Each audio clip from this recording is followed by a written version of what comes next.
Welcome back, everyone. We are continuing with rendering floor plans, and today we are going to be moving on down the line and working on step 4, which is laying down our floor. And this is probably one of the areas that gives us the most anxiety when we're starting to render a floor plan. So, a couple things to keep in mind.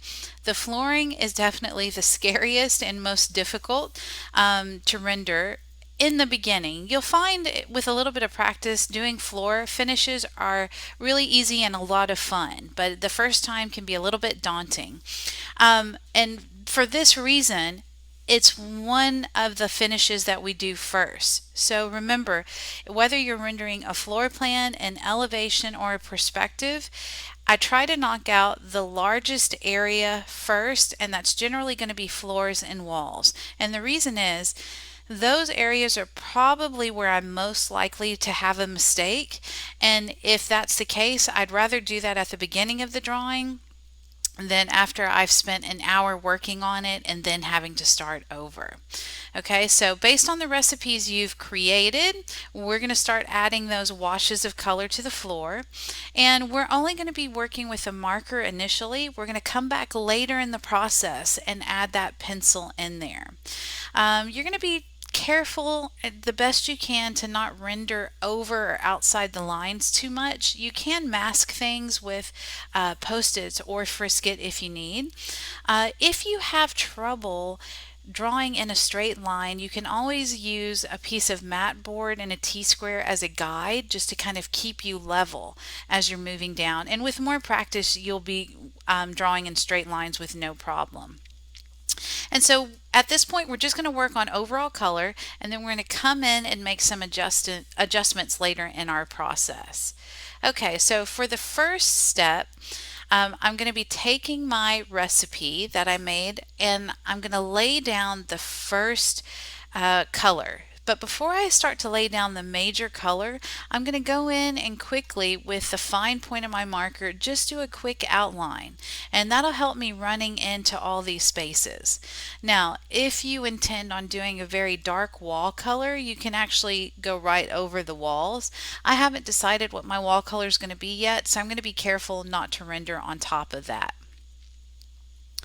The next part in our process is going to be laying down that initial wash of color. And let's take a quick look at a process to get that color down.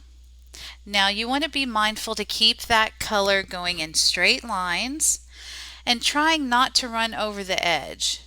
Now you might be a little bit nervous about seeing the ink pool next to your cabinets, but don't. If you reference your shadow map, you'll kind of see where the shadows are going to be, and I try to let it pull in an area where I know we'll have a shadow eventually.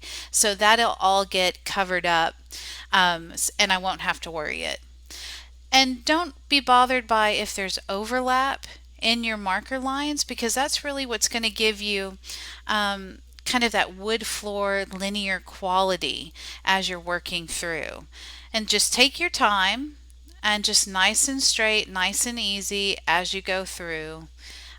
Try not to break as much as possible, except at door lines. And you just work your way all the way through this plan. Be careful not to go over your rugs or any of the other elements that you've drawn in. Okay. All right. Now, after we get that first wash of color, this is what it looks like. So this is just my brick beige all by itself. So a little bit flat, and that's generally why we use 2 to 3 colors to get a nice wood floor tone and build that kind of depth into it. Right, so the second step is to put on my second wash of color, which is sand. So here you can see I'm going right over the brick beige with the sand. And again, don't be worried if you get areas like this area where I didn't go over it completely. We don't have to outline everything with the second marker because we did that outline with the first wash of color.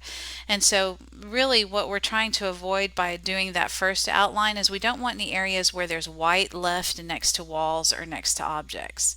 And so just like we did with that first wash, work your way over. Also, don't get concerned about if the color looks a little strange right after application. Remember that the marker is going to dry, it's going to change that color a little bit. And again, I'm working on marker paper for these examples. If you're working on vellum or trace paper, it'll have a little bit of a different kind of effect. So just keep that in mind if yours looks a little bit different than mine does. Okay. And this is what it looks like after it's dried with that second layer. So I'm not concerned at all about these darker areas. These are all things that really stand out when you only have the floor rendered, and they'll fade away. I'm also not worried about these little bitty areas along here. We'll go back and use pencils and our shading to kind of cover up any boo-boos that you might see. Okay, now the last step is to go in, and you can do this later in the process, or you can do it at this point in time. If this is your first time rendering, you may want to wait and do this, but what I'm doing it now is going in with my putty, which I decided would be the shadow color from my markers, and just putting in some initial shadow areas. And it's more to just have that be in my mind as I start rendering other objects in my plan. So, just reference your shadow map as you're doing this, know where those shadows need to be, and then you can come back and easily get those in. Be certain to go behind furniture, the side of furniture. Imagine that each object or each piece of furniture is getting a light source. So it's generally going to have a shadow on two sides. For areas like the rug, for the living room and the dining room, I'm not going to do shadows there because those are not rendered at all yet. So I'm only going to do shadows on my wood floor. And like I said, you can do this at this point, or you can wait until later in the process, whatever you feel most comfortable with. If it is your very first time rendering a plan, you may want to wait and do this later on in that process. Okay, and this is what it looks like with just the shadows added there at the end. And don't worry if you're not super happy with it right at this moment, because it's going to look completely different by the end of the rendering process.